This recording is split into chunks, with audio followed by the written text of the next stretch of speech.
Welcome to another edition of Science Talks by UNU-EHS. My name is Austin. I'm here with our climate justice expert, Jaffar Abbas, and we are going to talk with you about transformative climate justice. So my first question to you, Jaffar, is what is transformative climate justice? All right, so let's start off with climate justice as a part of transforming climate justice. Climate justice recognizes that climate risks and the benefits and burdens of climate action are not distributed evenly. Many communities fear higher exposure, lower capacity, and fewer opportunities to change the system that they're currently in.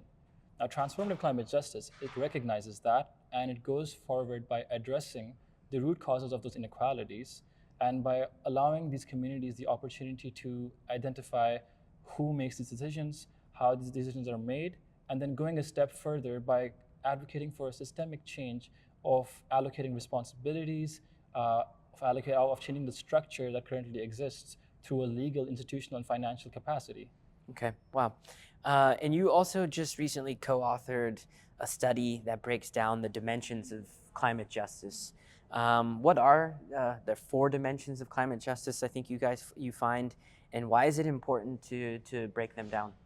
Right, so with any complicated topic, climate justice on its own being a very broad topic, it's better to break it down into small pieces so it's easily digestible and easy to understand, especially in regards to research and policy making. So climate justice, like we mentioned, is very relevant with the current scheme of the world, especially with how climate action is happening. What we do is that through our paper and through other definitions by IPCC, we realize that climate justice can be broken down into 4 different parts.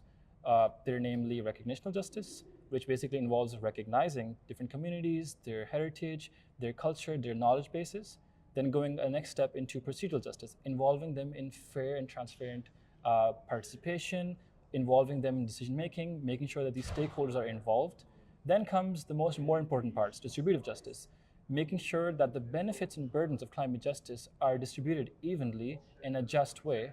And finally, restorative justice, because many of these communities are already existing in these deepening inequalities due to systemic racism, due to historical responsibilities. And what we do through restorative justice is that we address these problems, we address existing past inequalities, and try to go forth by causing a form of repair to these past harms. Okay, and within your guys' study, sort of the backbone of your analysis is with regard to national climate plans. How come you look at national climate plans in regard to climate justice? Well, because if you think of these national climate plans, or these NDCs as they're called, in this year, 2025, NDC 3.0 is the 3rd iteration of these national climate plans, and they were mandated back in 2015 through the Paris Agreement. These are very relevant because these are basically a country's representation of how they're going forward with decarbonization. And with COP coming around the corner, these are very relevant to study because there are many other plans out there. There are many other representations of these countries and their policies and these adaptation plans, but these are basically, you would assume they're one of the most important ones. And what we realized was that through all of these plans of decarbonizations, these plans have actually been told by many governments that they need to be more fair and ambitious. So they're one of the few plans that are existing in which there actually has been talk and policymaking forums towards making these plans more fair and ambitious, touching upon these principles of climate justice. So we believe that it was just to actually go into these plans, analyze them for how they mention climate justice, and then go through them in this process. And that's how our study came about. Okay, wow. And what were some of the patterns or the findings that you guys made? Right, so through our study, what we basically went through was we had 27 NDCs submitted by then, the NDC 3.0. And through all this analysis that we had, what we realized was that the mentions of climate justice are existing. Many countries have actually gone forward by talking about climate justice.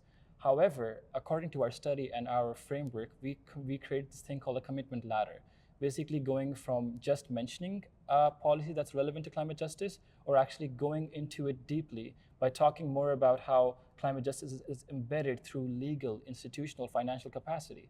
And what we came up with, and what we realized was that through our study, many of these countries do mention justice, but it's often justice by name, very tokenistic statements of justice, which is a good start. It's a good start. However, we advocated through our study that these countries need to go further because you can always talk about these inequalities and how they will include people into public processes through recognitional justice, through procedural justice, but the next step would be to go more towards distributive justice or restorative justice, bringing in policy that actually addresses these existing problems.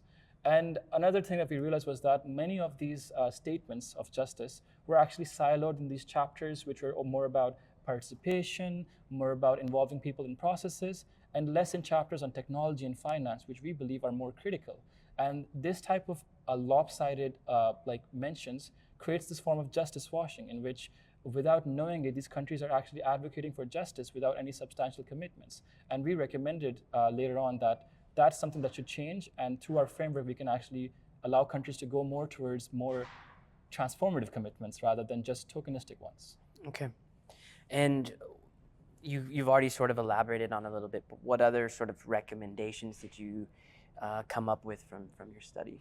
Right, so I can go a bit deep in what I just mentioned. So what we saw was that a lot of these countries, based on what they were written in these documents, these statements are very tokenistic. Tokenistic is the term that we use in our paper because it's like you're mentioning a concept of climate justice, but it's not as deep as it can be. It's a great start, but like, for example, if it's on step 1, we wanted to go to step 3. And through our recommendations, what we advocated for was that there are many countries, even in our own collection of data, that actually go into having policies that are legally embedded. For example, you have a policy that talks about recognizing people and communities and their rights, but it also talks about how there are actual laws being implemented within that country that advocate for that. So it's not just a mention, but rather it's a step towards being more transformative by making sure that that commitment is legally rooted. And that's a good step, because through that, many countries can actually look at these existing blueprints of how you can write your policy in a way that's more transformative, and further on in their further future writing processes, they can learn from this and actually have more transformative commitments. So through our study, we actually allowed countries to actually use our framework and actually write their policy documents in the future in this more transformative way. And secondly, what we realized was that there are many mentions of climate justice, but we believe that in order for the future to be more just, what we need to do is that to include more transformative policies, what we can do is that we can make sure that these areas of finance, these areas of technology, these very critical areas that are needed in order to allow these communities to go away from these inequalities and actually address these inequalities, we believe that there should be more focus on that. And through that, we believe that these countries can, in the future, move more towards these transformative commitments. And we believe through that, maybe the world can actually go towards being a more just place in the end as well. Okay. Well, thank you for your time, Jaffar. We'll leave it at that for now. And we look forward to bringing you more science talks in the future.